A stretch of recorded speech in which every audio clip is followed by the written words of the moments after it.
Hello, Supercoaches. It is round 7. Welcome to our preview podcast. We've got Tim Williams and Jett Hatton on the panel. Both of you guys have just been talking up your punting. We'll go to you, Jett. You're cleaning up. Probably the punting's going better than the Supercoach. Oh, the Supercoach is pretty good on the weekend, but so was the punting. Had the great Volkanovski by decision, and I've had a big autumn carnival. As Tim was saying, the champions stand up when it's grand final time. You know, punters Sydney tipster. So hopefully we can continue the run this week and in Supercoach too. And Tim Williams, of course, from the SuperCoach Playbook. How's your team travelling? Going well, mate. I'm 3,800 overall, so ticking along all right. But yeah, chatting to Jett pre-show. Good to be on with him as well for the first time on the SuperCoach podcast. I was telling him about how he cleaned out the bookies. It's all good and well that you've partnered with Better, but they might not exist next year the way he's gone in the autumn carnival. Cleaned them out. Yeah, mate. You'll own Better. Exactly. Yeah. Just wait autumn next year, and then we'll keep going. So yeah, hopefully. What are we thinking for trades this week, Tim? I'm looking at going... The Dylan Egan bench news was not ideal, but I'm hoping there'll be that late switch as per last week with Luciano Leilua. So I think I want Dylan Egan. We sort of spoke pre-show, but if he does look in an 80-minute edge role or playing between edge and middle like he did last week, mate, he could be a borderline keeper. So I missed the first 111k price rise, but looking at getting him in for Lockie Hubner. There's more cash to be made in Hubner, but he's my only back rower that I can really trade to him. So looking at moving one there. And then I'm just trying to get a strong 17 at the moment. And the one weak spot in my side I need to fix is hooker. I've got the two Smith boys there. So I'm thinking about going Sand and Smith to Harry Grant and cashing in on the best hooker in the game. Yeah, nice. He's a good price. What are you thinking this week? I really like bringing in Jacob Kiraz this week. I think he looked great in his first hit out 2 weeks ago. I'm going to go the Shibasaki to him, so the human goatee. It's a nice matchup for him this week against the Warriors, so he could go big, but I just think he's peaked. He's break-even sort of getting up there now, and I just want to start to lock in my centre wing. So Jacob Kiraz in.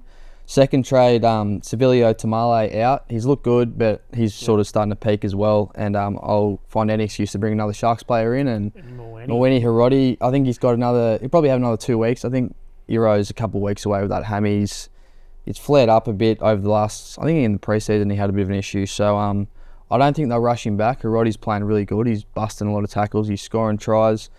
As I said yesterday, I didn't think he was a first grader last year, but he's really impressed me this year. So yeah.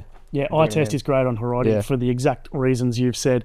I'm bringing him in for Shibasaki, and then I know yesterday I said I wasn't going to sell Naufahu Whyte and hold him for the buys, but I really want Eli Katoa. So Katoa comes in for Naufahu Whyte.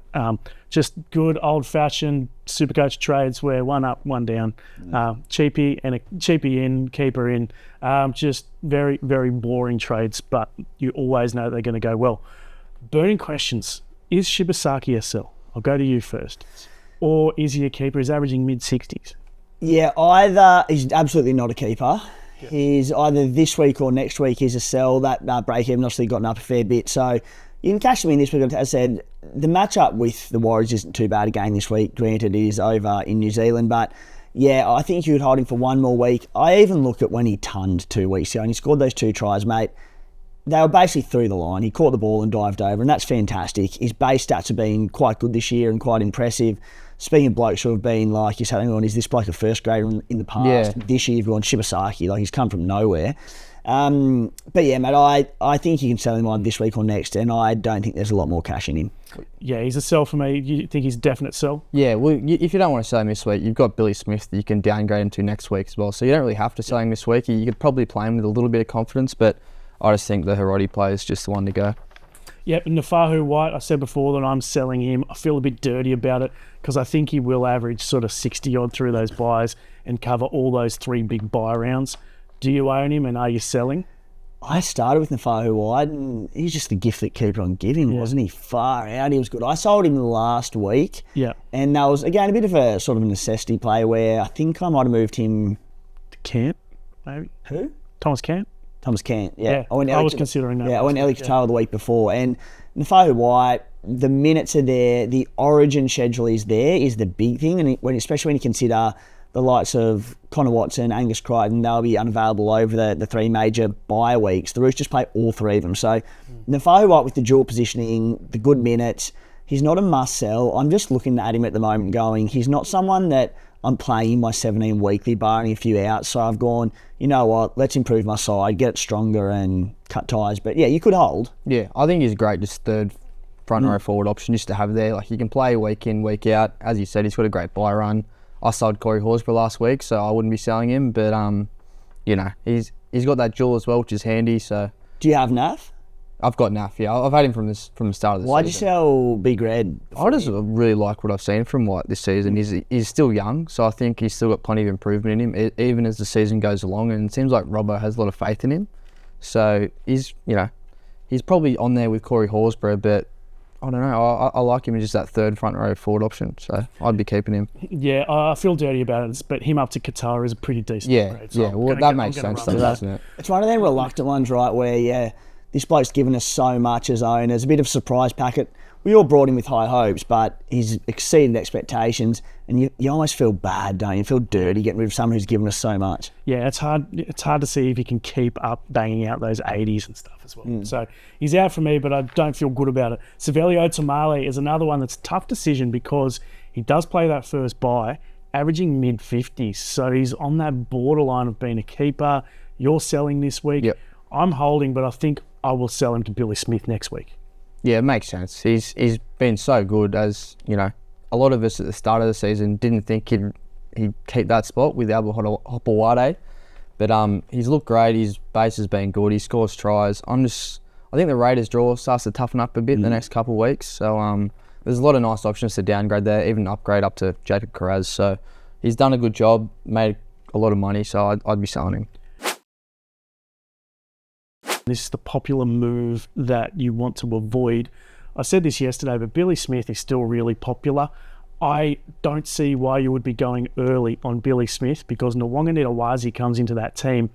Is Billy Smith a guarantee to come back in? I think he will, but it's a big risk to be taking to be going early on him.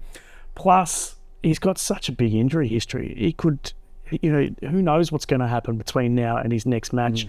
Obviously not playing this week because of the suspension, so don't go near Billy Smith. Wait until next week. Who's your no-go? Yeah, I mean, I fully understand the Billy Smith one as well. Like, he'll be the most traded-in player next week, I would imagine, but I wouldn't say there's massive job security concerns. I think like with Naufahu there, he's so good. I think he should keep a place, but I think the other one, and it is Supercoach relevant, is Rob Toia is probably the one at a little bit of risk there. Through no major fault of his own. I think he's been quite good this year, but it's a pretty stacked backline, right? And Billy Smith back from injury next week. He'll be back from suspension. So yeah, my no-go zone, Xavier Coates. Oh, you stole mine. Yeah. It doesn't make sense at all. He's the seventh most traded-in player, 148 or something on the weekend, a tick over 500k. I get why people are doing it. Like this Melbourne Storm side, you can't have enough pieces of it, really. Like they're that good, they're scoring that many points. But like the 3 weeks prior, he scored sub 40, went bonkers on the weekend. He'll make some cash, but it just reeks of the Jason Sabs, doesn't it? It's just always the way, isn't it? Someone scores all those tries, puts up a massive price, and everyone sort of flocks to him. But we all know Xavier Coates, he just heavily relies on those tries, and sometimes he doesn't get them, and he just gets 15 and can ruin your whole weekend. So, yeah. Timmy stole mine. Rob's not on this week to steal the no-go zone, so Timmy's just jumped in. But I think about 3,500 people were trading him in, so I'd be reversing those trades. So this is the move you shouldn't make, but you can't help yourself. I'll start. I'm seriously considering playing Adam Dewey in my 17 this week.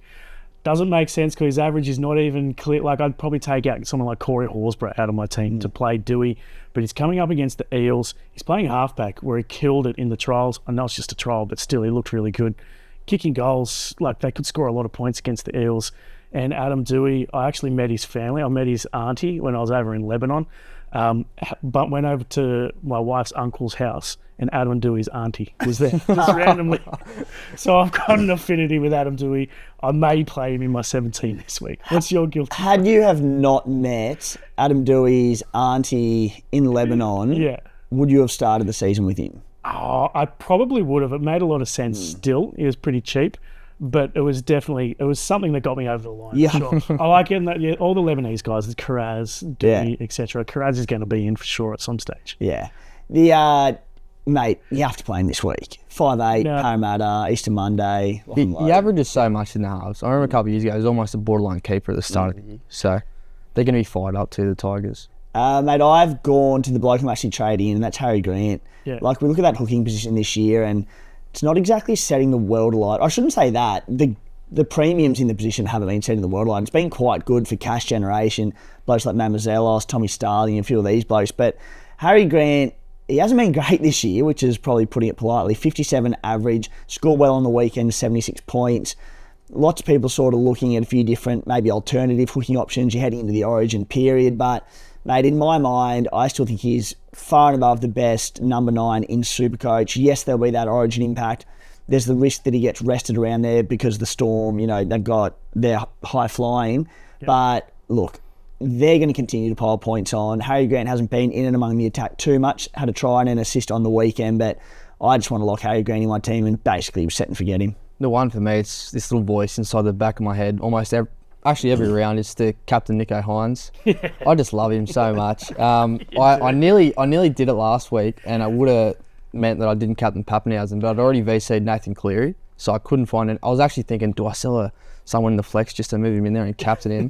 Glad I didn't, but between Fafita, Stone Street, Purdue, Captain Pappy, did you do anything wrong last week? I didn't play Egan, so that's the only thing. And I was sitting right there where he scored the try. But you had Egan. I had him. So, but yeah, it's just that little voice tells me to captain Nico. So, because I know he's going to score 180 at some point this season, and I'll be so filthy if I don't captain him. So it's just so frustrating to watch at the moment. It is. Passing like 5 meters before the line. But a couple of weeks ago, when he was playing out the back at second receiver, he's looking so good, and then he went back to first receiver the next week, and him and Trindle sort of switched around. If he goes big, my whole week will be good because I'll have Stone Street, I'll have Harodi. Yeah. Newcastle are cast at the moment. I just want to do it. You can't do it. Welcome to this week's Best Bets, brought to you by Better. Now, my bet got up last week. I had Dragons to win and Tuipulotu to score. Thankfully, he ended up getting 2 tries, but thankfully... Cashed in that $1.40, did you? No, it was about $2.50 last week, which was quite outrageous for me. I'm going boring again this week, so I got the Storm just at minus 14.5. So it's just lovely weather up there. Suncorp, their success rate is 78%. They're scoring 36 points a game, so you know they're going to score a lot of points against the Dolphins. That is paying just over $2. So double your money. So let's just get this all right. So you've taken, what do you have, $1.90, $2 or something? Yeah. So no, that's $2.06. $2.06. You've just made all these great reasons why Melbourne are going to pump them and score points, but you haven't thrown a try scorer into it. Same game multi it. No, too much risk. Talk us through this. Just double your money every week. He's just too safe. He's just too... I used to play it safe. Double your money. It's like a stock market, mate. Except, yeah. You just said you nailed Steffi Magnetica a few weeks ago. What did you pay, mate? And the quaddy? $22. $22. Quaddy paid a couple thousand. And you also said after that you're going to lose it all over the Brisbane Cup. I said I might. Responsibly, obviously. Mate, for me, I have gone... I thought I'd get the punters a little win early on in the week, give them a bit of a kiddie for the weekend. What have we got? All-age stakes on Saturday? All-age stakes, Champagne stakes, yeah. Yep, Champagne. A couple of G1s for the weekend. So we want to have a kiddie going into that. So I think it pays about $15. The Thursday night game, Manly and Dragons. I've got Matt Feeney going in on the left wing in that place of Tuipulotu. Absolute goldmine for try scoring. Val Holmes on his inside. They're all about that left edge, the Drags. And Lehigh Hopper-White at fullback to get over the line as well, $15. Like it, mate. I'm just going the one try scorer. Big back rower, Leka Halasima, gets the starting spot for the Warriors. I just love him. I love all those athletic guys like Leah Tower, Halasima, Val Munga. You could almost chuck them all in a multi together. Reminds you of yourself, mate. Exactly, mate. Yeah, 6'5" tall and built like a brick. At basketball last night. Yeah, basketball last night. Yeah. Oh, mate, you should have seen me. I was dropping the threes on the big fellas. A bit of yapping going on. So that's what I'll be doing next week. I thought Rob Sutherland had dribble on this show. Seriously. Mate, it's the old bar in me coming out. But yeah, like Alisama for me, $4.90 is. What are you really gambling with? For free and confidential support, call 1-800-858-858 or visit gamblinghelponline.org.au. Heaps of questions coming through on social media. When they heard that Timmy Williams was coming on, they're hammering into Instagram. They want to know thoughts on Kickout as a pod. Well, he's on the extended bench, isn't he? He's on the extended, so yeah. Like, probably not this week, but maybe next week. Provided he does come in and start, he's an interesting one, isn't he? Because the Dogs are such a funny Supercoach team. They're leading the comp, they're undefeated, and you go, I want a piece of them, but there's not a lot of Supercoach relevance in them. So Kikau comes back. Let's say he does start in the back row. I think his break-even's about -16 this week. So averaging, I think, late 80s, playing awesome footy, but coming back from injury, it is a bit of a risk. I think if you want a piece of the Doggies, and there's no major knock on Kikau, but historically he hasn't been great in Supercoach, right? Jacob Kiraz averaged about 72 points per game last season. I think you mentioned your buy-in. Yep. But Kiraz games on the wing last year, 13 of them, obviously went between wing and centre. He averaged about 78 per game. So if you want a piece of the Dogs, I reckon you pay up and get Kiraz like yourself. So, yeah. You've actually answered another question while you're answering that one. Connor is asking, I currently have no Bulldogs. Which Dogs players should I prioritise? Absolutely 100% agree with Kiraz. He looked good. I was expecting him to sort of ease back into the NRL, but he's come in and made a heap of runs, busting tackles, 5 offloads. Yeah. He just looked good, rising high for high balls, no self-preservation whatsoever. He was looking good. You'd think there's a good chance he plays Origin now, though, doesn't he? So that bye sort of schedule gets a bit of... Lomax. Yeah. On to Shibasaki, Tamale, Toia or Iongi. Who are you selling first? Shibasaki first, probably. Yeah. Then I would hold Iongi for one more week. Yeah. You have And then to he's got give the him a bye. look in with how Mitchell Moses looks, I reckon. He's just going to fire. They've They've got the bye coming up, so I think you can... He's got a break even of like 2, I think. it is, yeah. So the buys next week, again, the Tigers matchup, I know they slapped him earlier on in the year, but I'd be holding Iongi for one more week. Well, I own him, and then I'll be going... I've basically got a shootout for that third fullback spot this week. Gutho, Teddy, whoever wants to put their hand up, Iongi's going to him next week. So The bloke you need, he's not playing this week. It's Scotty Drink. Scotty. That's who I'm getting next week. I've been talking him up last couple of weeks. I reckon Get Teddy and Scotty he's the Drink. man, Scotty Drink. I'm telling you. He hasn't scored below like 55 all year. I tend to agree. Yeah. He's had a really tough run and he kicks goals now. So Yeah, so Toia, the issue with Toia is I want to sell him, but I don't make that much money off the trade. And then Tamale, I'll be selling next week. On to, from James. This is very relevant to all of us because I think we all own Ponga. Are we keeping Ponga? And if not, who are you trading for? I'm holding him. Yeah. There's no world where I sell Kalen Ponga for sub 700k. I look at last year, he started the year with like a 60 odd average the first 3 rounds. Then he came out when like, I think it was like 119, 119, 90 and just went nuts. The Knights attack, like last year, they're about 8 points clear, I think, of the Tigers of having the worst attack in the NRL. Kalen Ponga still went nuts and was one of the best fullbacks in the competition. Averaging 9.5 points per game this season. It's awful. His Supercoach scoring has hit all 3-round average of about mid-30s. But, mate, I just can't bring myself to do it. It can't get worse for Kalen Ponga. I'm backing the class of him. He's fit, he's healthy. The Knights, they can only get better, so I'm holding. hopefully they stick with a spine combination going forward too, so they can just get a bit of... Like they got Gamble this week, was it Crossland last week? Hopefully they can just find something and give him a bit of confidence to, because he looks a bit cagey at the moment, doesn't really want to play much of his hands, so... That draw's good as well. It is good, After yeah. the Sharkies this week, coming up, they go... Just trying to find it, I don't have it, so great conversation, but it's... They've got 4 very easy games in a row. It's very soft, yeah. They go Warriors into Bunnies, into Titans, into Parramatta, into... Well, Ponga will be on Origin Junior round 12, you'd imagine. But yeah, it's a good draw. Yeah, very good draw. And if you sell him now, you realise that 120k loss. So hold him and hope it goes well. On to Cheapies of the week. So Mawini Hiroti, I'm going him, you're going him. I think he's got 2 games. He can make 150k. I'm happy with that. Are you buying him? I'm not. I've used 3 boosts so far. I'd much prefer Egan. I love at this stage of the year where there's been so much cash generated right across squads. So with Egan, you've genuinely got a potential keeper there. Yeah. Probably a bit ambitious, but like he could easily get to 550k. Hiroti probably drops out when Nero comes back. Maybe he takes Stone Street's spot. Yeah. I hope not. Played a bit on the wing last week, mate. Yeah, I know. I don't think it'll happen, but there's job security there. I think Hiroti, his base has been outstanding. Look, he's had 20 odd runs per game so far in his first 2 games. I think he's a good buy, but it's a quick cash grab. And like you said at the start, Tommy, I think we're at the point because of this cash generation we've had across the squad. 1 gun in, 1 cheapie in, and I don't really want to use a 4th boost to get Hiroti in.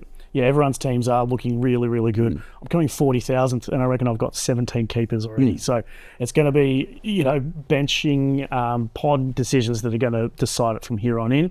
I still think I already own Dylan Egan, and so do you. Yep. So I would be taking Egan first if I didn't own Dylan Egan. Regardless of whether he's starting or not? Yeah, I think was he was getting punching out, 50. 50s, He was getting yeah. 50 off the bench in 50-odd minutes. Like 50, he's on the bench, but he's still playing 50 minutes. So Billy Smith, are we all planning to bring him in next week? I said before, don't jump the gun this week, but next week, Toia to him, could be happening, Tamale to him. A lot of people go Shibasaki to him. Barring injuries, my trades next week will be Shibasaki or one of those boys down to Billy Smith, and then Iongi up to a gun fullback. Yeah, I don't know if I'm going to go Billy Smith next week. I want to just start going points. I've made so much cash. Billy Smith's going to get a nice score, but I just want to start to make some moves, make some rogue decisions. So Great origin coverage is the one thing Is I'll it? say. Yeah, righto. That's they play around 12, 15, 18, the Roosters, all three of them. So Yeah, okay. that being said, you're banking on Billy Smith staying fit. yeah, true. What But are the chances? Also at the Roosters, Hugo Savala. So 20-odd points on his halfback debut over the weekend. But if he does go large this weekend, you've got a 2RF cheapie potentially. You could go someone like your boy Hubner down to him next week, but he does need to show a little bit more this weekend. how good's that duel? What is it, halfback to Yeah. Halfback 2RF. Yeah. This is great. Yeah. He's one of these guys that's absolutely impossible to give a position to because he's come through as a halfback, but then he was playing in the middle as a forward. He played a little bit of hooker, I believe. I'm not sure if he actually played there, but the coach did say he was going to fill in at hooker for a bit. I don't think it ended up happening. Bit of the He can Fletcher, play every single position on the field. bit of the Fletcher Sharps about him trying to work out which two positions to give to him. Him and Jaden Campbell have been Yeah. absolute nightmares. Finally, Jerome Luai. He's in the 300,000s. He's in the mid Couldn't believe it when I saw that 300,000s. this morning. So, look, he's back at 5'8", so hopefully that untaps his running because he has not been running. That's been the issue. He's been organising that Tigers team. The Tigers team, certainly in attack, has been looking pretty good. Back as a running 5'8", would you consider Jerome Luai? Well, he was named at 5'8". He's named Yeah, 5'8" do his this name week, yeah, halfback. so do his halfback. But is it just a number? I Surely he reckon does a that's fair bit of number. organising. I think Luai will be the chief organiser here. You add in also, like I believe Latu Finu is injured. Yeah, I don't think he's on the yeah. extended bench. So I think, depending what happens with Galvin, that Latu Finu will come in and partner Jerome Luai. And I just think this now becomes, you'd think it already was, but look at his stats, it wasn't. And you look at even the touches between Galvin and Luai, like Galvin was getting more touches per game than him. All of the red ball attack getting far more than him. So I just think it becomes Luai's team. I think he'll basically play as the 7. I think Finu comes in as the 6 in time. Dewey probably back to centre. Could be wrong, but that's the way I see it. And yeah, but taking the reins as a 7, he'll run more regardless, I think. I wouldn't buy him this week, but he's a big watch, isn't he? Even at Penrith though, he wasn't really Supercoach relevant in like the best team over the last 4 years. He was probably priced about 550k average that whole time. So he's definitely priced below his average, but there's a lot more fires to put out at the moment. And I don't think 5'8" halfback's really the one you need to plug. Supercoach Plus is going for $19.95 for the year. The best thing on there for me is the price projection, so you can work out how much people are going to go up in price or come down in price. Even for the traffic lights. What I mean by the traffic lights is when you log onto your team page, you see who's playing, who's not, who's injured, who's on the bench. It saves you at least 10 or 15 minutes each week. Score projections, there's a buy planner in there, and the buys are coming up soon. $29.95 for the year. It's an absolute bargain. We just passed the 100,000 mark, so there are a lot of super coaches who have it, and if you don't have it, you're falling behind. Or you can get the code subscription, which includes Supercoach Plus, $59 for the year, $1 a week, a bargain. Onto the injury watch. So we'll be watching late mail. We'll be watching Jerome Hughes very hard for late mail this week. News coming through last night from Pete Bedell is that Jack Gajewski out for 2 months with a broken arm. He's had a bunch of broken arms through his career. So he was already a sell anyway. He'd peaked, but he is definitely a sell now. I was actually liking watching the Goz play. I know he's not really a super coach player, but he's one of those guys that just goes hard. Yeah, career revival for the Goz. Got that starting spot this year despite everyone's thoughts, and yeah, they just seem to love him up there. Madge loves him. He loves a toilet. He loves a bloke who knows we get all those effort areas out of, and took me by surprise, but he did a job there, so yeah, it's a shame about his arm. Him and Hetherington and Jaden Hunter, these sort of guys are just One of the great back match. rows at the Brisbane Broncos. Pete Corey's bottomed out too, so he's back next week, I think. He's about 270k, so he could be an option. Can't wait to buy him and get stung again for the third year in a row. The other guy who's sneaking under the radar is Jordan Ricky, who's pumping out some really good base. I've had him in draft all year. He's been so solid. Mitchell Moses is back. I know that you think this is going to really lift the Eels. What are your thoughts on Moses? Not Moses as a Supercoach buy, Moses in terms of his effect on the Eels. Yeah, well, I mean, the first one's just Iongi. He's just going to create more space for him, take a bit of pressure off him. So I like that. Granted, I'll only have Iongi for one more week, but I do think it makes him a decent enough play. The right edge of the Parramatta Eels, when Zach Lomax returns, it's going to be enormous for Zach Lomax, especially if he does come back on the wing, as we sort of look like was going to happen prior to injury. So huge for Lomax on return. Basically, the entire side.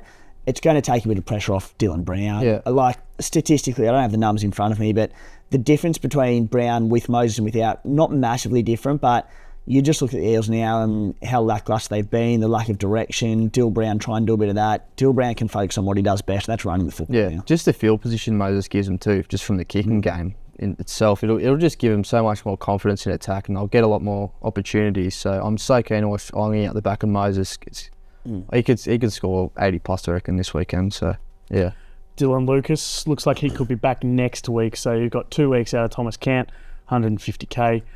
But who knows? It could be the week after that as well. Hosking from your Raiders, he's back on the bench, so expected to play in the middle.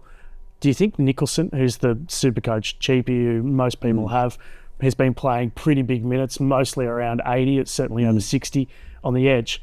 Do you think he stays playing those big mins, or does Hosking eat into that a little bit? Yeah, I don't say this confidently, but I think Hosking eats into it. Like, you look how many middles the Raiders have got there. Corey Horsburgh, Papali'i, Joe Tarpany, Morgan Smithies. We've got a ton there. So you can also add in that, well, it hasn't been happening too much, but when Owen Paddy comes on, Tommy Starling can spend time at 13 as well.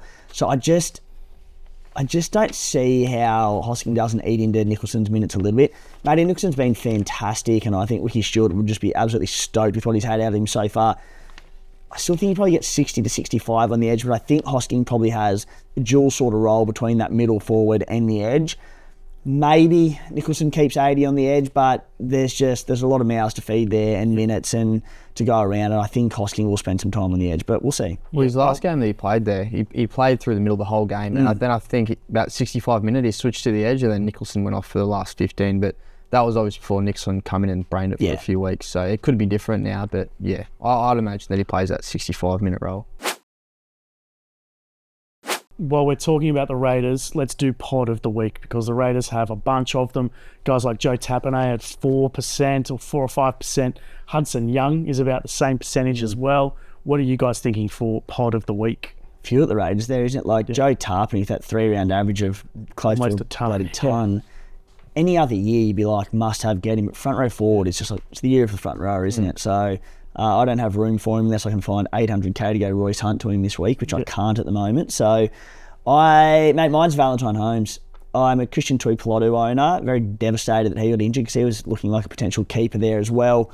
I just want a piece of that Dragons left edge. And Val Holmes, I think he scored under 70 once this season, which was a 40. Killing it this year. Dragons left edge, absolutely humming, kicking goals. Yeah, I think he's kicking them straight finally as well. Yes. Yeah. He's at about 7% ownership amongst top-ranked teams, so I think Val Holmes is the one for me. Yeah, he was unlucky not to get that try assist too. I thought he was going to get it because I was obviously death riding Gutho. Hopefully they didn't get anything, but he looks great. That left edge looks awesome, so I'd be going. I went, we already sort of answered it earlier, but I went Viliami Kikau just because he's got a negative break even. He's looked really sharp. Jacob Preston came in on that left edge a few weeks ago and scored about 120. I might look. I got a few boosts on my sleeve, so I might bring in both him and Kiraz and just go 2 doggies for the week and sort of just ride that. They're going good, so Viliami Kikau for me. For me, the guy I'm looking at is Farnworth, whose base has been incredible, averaging 70 odd, only scoring 1 try and covers that bye. Won't play Origin, of course. So sneaky, but he is pretty expensive. That's the issue with Farnworth.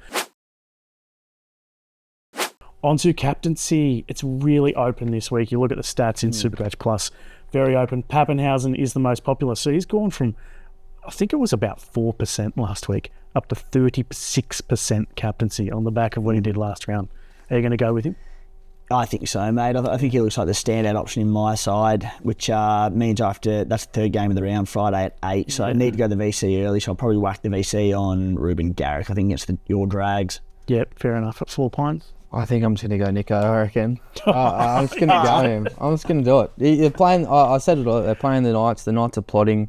Nico is just going to have a big score on him. I really want to, I'll probably just VC Pappenhausen. If I just don't be silly, I'll probably just chuck the VC on Kiraz and go Pappenhausen. But I like to live life on the edge, especially my Supercoach life. So just a like-for-like replacement with Rob, isn't it? yeah. So I'm going Nico Hines. I can lock it in.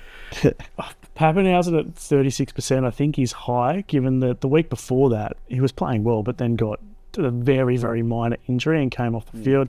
There's a big chance that he gets the early shower a lot of weeks this season. So, look, I think I'll probably go the VC on Pappenhausen and then, I don't know, have a punt from there. Do you have Gutherson?